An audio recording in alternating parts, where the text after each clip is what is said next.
వీళ్ళ గొడవ గదిలో ఉన్న రాధికకు వినిపించడంతో పరుగున హాల్లోకి వచ్చి అక్కడ జరుగుతున్నది చూసి స్టాప్ ఇట్ అని అరిచింది. ఆ అరుపుతో సైలెంట్ అయి రాధిక దగ్గరికి వెళ్ళి, నీ పెద్ద కొడుక్కి పొగరు బాగా ఎక్కువైంది మమ్మీ, నోరు జారుతున్నాడు అని అన్నాడు రితేష్. నాకు కాదు మమ్మీ, నీ చిన్న కొడుక్కే కళ్ళు నెత్తి మీదకు ఎక్కి పెద్ద చిన్న తేడా తెలియకుండా పోయింది అని అన్నాడు రిత్విక్. ఏమైందిరా మీకు, ఎప్పుడు మంచి ఫ్రెండ్స్లా ఉంటారు, సడన్గా ఈ గొడవ ఏంటి అని అయోమయంగా అడిగింది రాధిక. ఫ్రెండ్లా అనుకునే వాడు తిరుగుళ్ళకి సంపాదించిన ఆస్తి మొత్తం కరగబెడుతూ ఉంటే చూస్తూ కూర్చున్నా, ఇక నా వల్ల కాదు మమ్మీ అని అన్నాడు రిత్విక్. నేనేమీ నువ్వు సంపాదించిన నీ ఆస్తితో జల్సా చేయడం లేదు మిస్టర్ రిత్విక్, ఈ ఆస్తిలో నీకు ఎంత హక్కుందో నాకు అంతే హక్కుంది అని అన్నాడు రితేష్. ఏంటిరా ఈ గొడవ, అసలు ఇంట్లో ఇంత గొడవ జరుగుతుంటే మీ డాడీ ఏం చేస్తున్నారు అంటూ ఉండగా బయట నుంచి రాధమ్మతో సరదాగా నవ్వుతూ మాట్లాడుతూ వస్తున్న గజేంద్ర కనిపించాడు. దాంతో కళ్ళు పెద్దవి చేసి వాళ్ళని చూసింది రాధిక. ఆమెకు ఒళ్ళు మండిపోయింది. గజేంద్ర, ఇక్కడ ఇంత గొడవ జరుగుతుంటే నువ్వు చేసేదేంటి అని అంది రాధిక. ఏంటి, వీళ్ళ అర్హత గురించి జరుగుతున్న గొడవ కదా, అది రాత్రే మొదలైంది.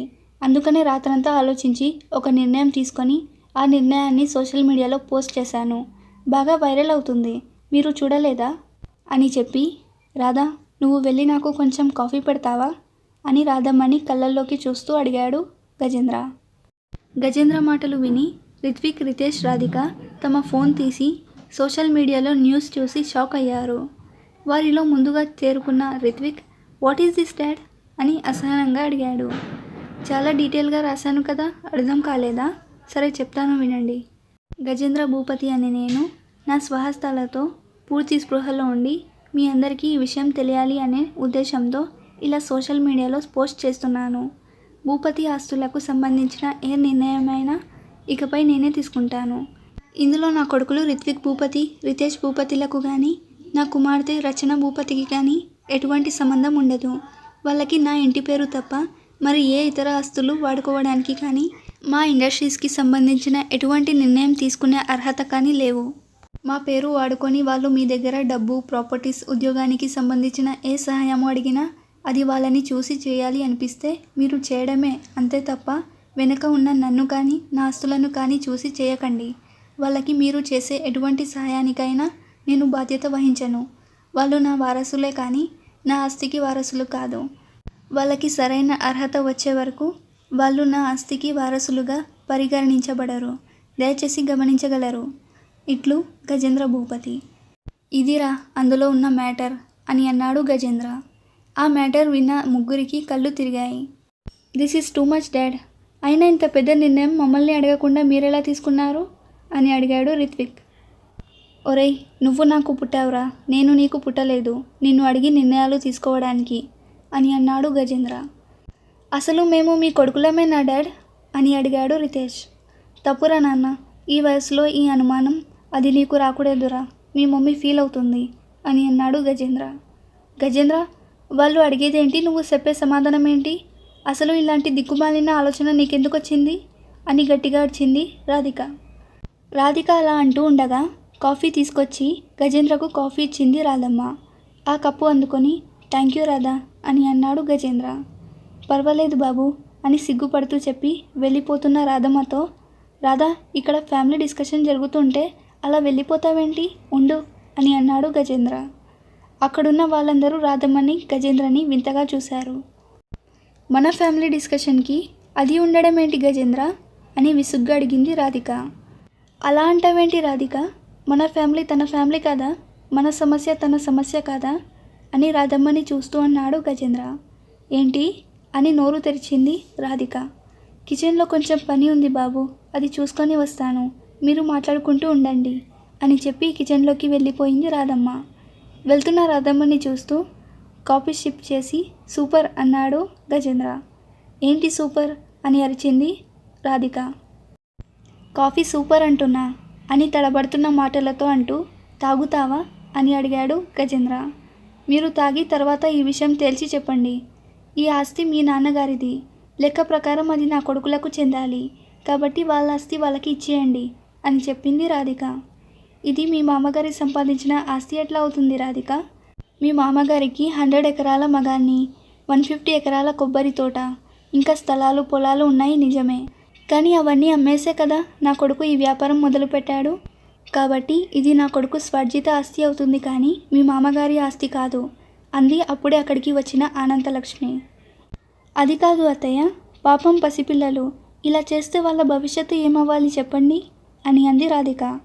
మరి నీ కొడుకులు ఇష్టం వచ్చినట్లు ప్రవర్తిస్తూ నచ్చిందల్లా చేసుకుపోతూ ఉంటే నా కొడుకు పరువు ఏం కావాలి అని ఎదురు ప్రశ్న వేసింది అనంతలక్ష్మి.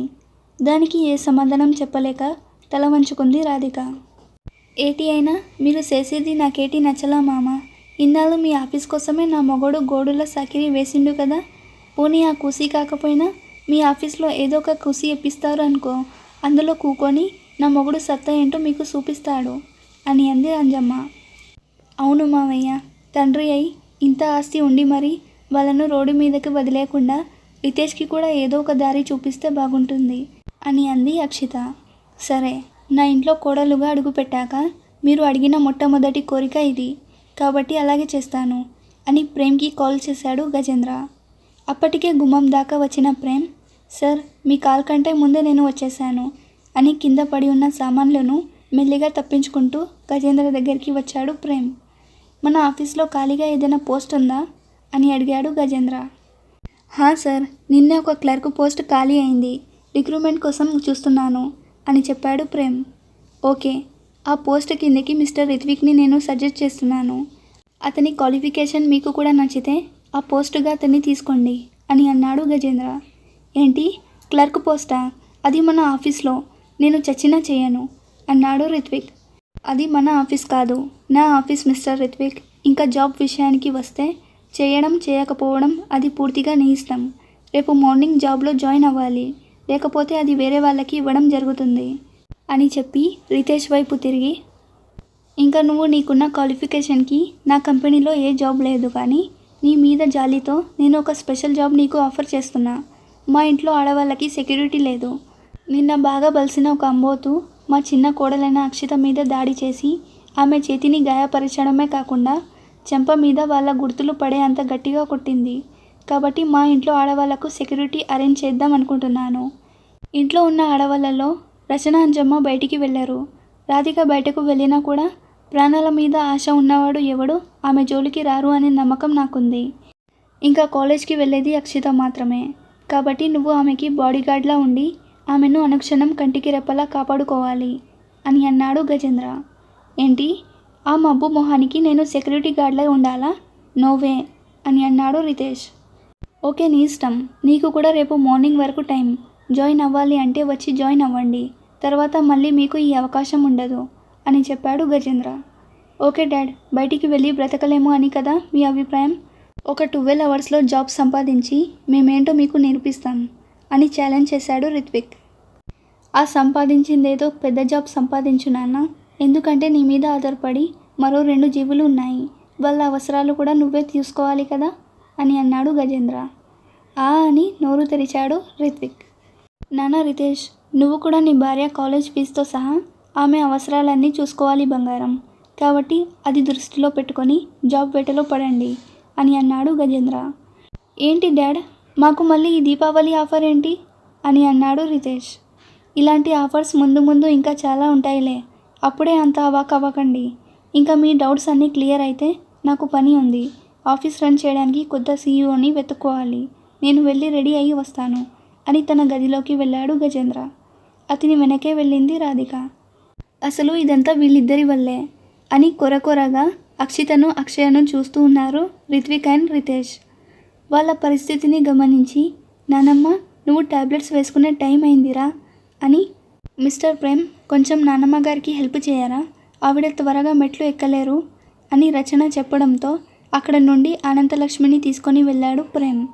వాళ్ళ వెనకాలే నడిచింది రచన.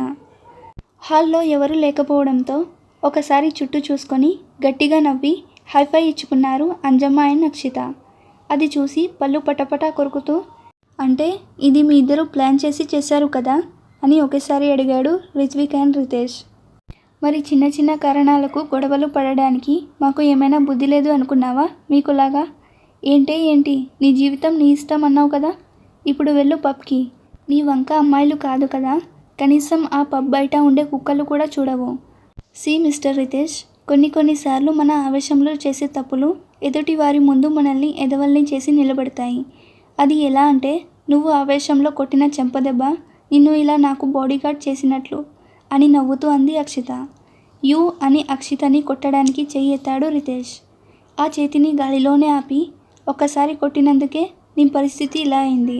మళ్ళీ కొట్టడానికి ట్రై చేశావనుకో, బాడీగార్డ్ని కాస్త పని మనిషిని చేస్తా, గుర్తుపెట్టుకో అని వార్నింగ్ ఇచ్చింది అక్షిత. అక్షిత మాటలు వింటూ అటువైపు చూస్తున్న రిత్విక్ మొహం మీద చిటికి వేసి, హలో మిస్టర్ కాన్ఫిడెన్స్కి కేర్ ఆఫ్ అడ్రస్. ఏంటమ్మా అలా చూస్తున్నావు? కొంపతీసి షాక్లో నవరంధ్రాలు పనిచేయడం ఆగిపోయాయా ఏంటి అని అంది అంజమ్మ. నాది మరీ అంత వీక్ హార్ట్ కాదు. నువ్వు ఆడే పిల్ల బచ్చా ఆటలకి చెక్ ఎలా పెట్టాలో నాకు బాగా తెలుసు అని అన్నాడు రిత్విక్.